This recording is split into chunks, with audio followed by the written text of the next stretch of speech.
hearing from the champion. We'll take a look at who won the Sanford International and which part of his game he's crediting for the success. Drawing in the crowds at the event. We'll hear from organizers to find out what they have to say about this year's turnout. Put away the swimsuits and flip-flops and bring out the jackets and boots. We'll take a look at the first day of fall. Good morning. This is KELOLAND on the go with all you need to know in news and weather as you start your day. We'll have your top news stories in just a bit, but first, let's get a look at our first day of fall forecast with meteorologist Scott Munt. Hey, we're starting about where we should with clear sky and cool temperatures. Numbers this morning in the 40s to near 50 degrees. And it will be a warm afternoon as temperatures rebound to the 70s to near 80 degrees. And numbers this afternoon will be a little warmer than the average. Average high temperature close to 70 degrees now. So for the rest of the week, though, we are looking at, well, developing showers and storms as a cold front comes through, probably for tomorrow late in the day, mainly east of Interstate 29. We do have our chances for showers and storms. Temperatures will go up and down this week. We do have a couple of days where highs will be in the 60s. And we have a couple of days where highs will be in the upper 70s to near 80 degrees. We'll have details on your 7-day forecast coming up. Thanks, Scott. After a lot of preparation and excitement, this year's Sanford International has come to a close. Rocco Mediate is this year's champion. He says when it comes to the win, he credits his putter. Putted my you-know-what off today. But I hit a lot of good shots, too. I hit a lot of greens, kept my head together, and here we are, just those last couple holes. Mediate says he will be back to defend his title. The next Sanford International is set to start September 7th, 2020. A lot of people are talking about Rocco Mediate's victory, but the tournament wasn't just about the winner. Organizers say the event has drawn a lot of spectators this year. They say the nice weather has helped draw in the big crowds.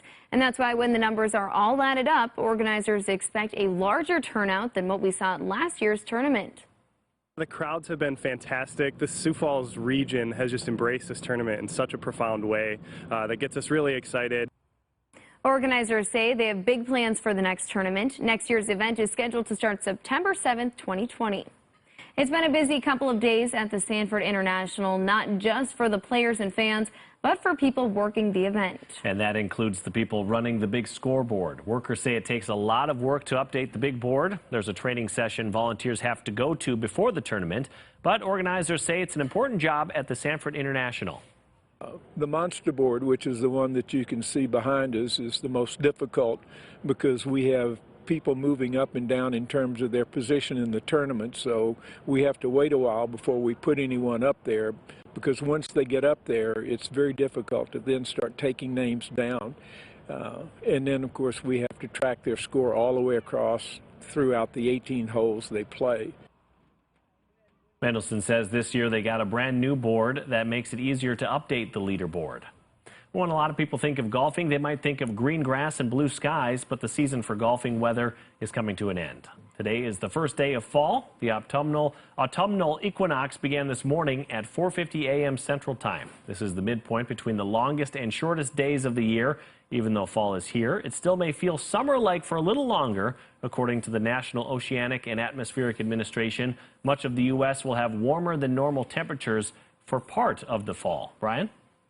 Yes, part of the fall, and then some areas of the country will be basking in that. Will we be? Well, not all the time, no. We're going to be more in the clash zone, really, and tomorrow is another example of that. Severe weather back for northwest Iowa. You'll be hearing more about that later today.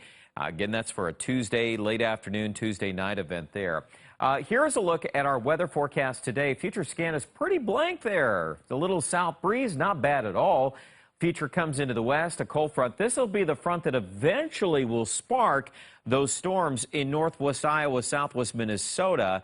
Behind that feature, northwest winds come into the forecast. That's going to play a role for midweek weather. Cooling down, 60-degree weather, it will be commonplace. Now, by next week, things are really changing. Big trough in the west, and just beyond the 7-day forecast, there is plenty of evidence showing some stormy weather. Keep an eye on that. But I think we'll finish out this week with maybe some showers returning by either Thursday or Friday. Upper 60s, low 70s, pretty common. Also some showers could kind of keep our temperature a little cooler by the end of the week in Aberdeen. Saturday doesn't look warm at all. 58 now, our projected high there. And Pier 2, everybody's going to take a swing down here with 60 degrees in Pier. We do have, though, a lot of days still in the 70s, so it can't be taking away from that in the 7-day. Rapid City, a nice stretch. 4 days there of 70s. Enjoy your early autumn weather, guys. Thanks, Brian, and thanks for joining us for KELOLAND on the Go. Be sure to join us on air for midday in KELOLAND. Until then, you can get up to the minute developments right here on KELOLAND.com. Now go have a great day.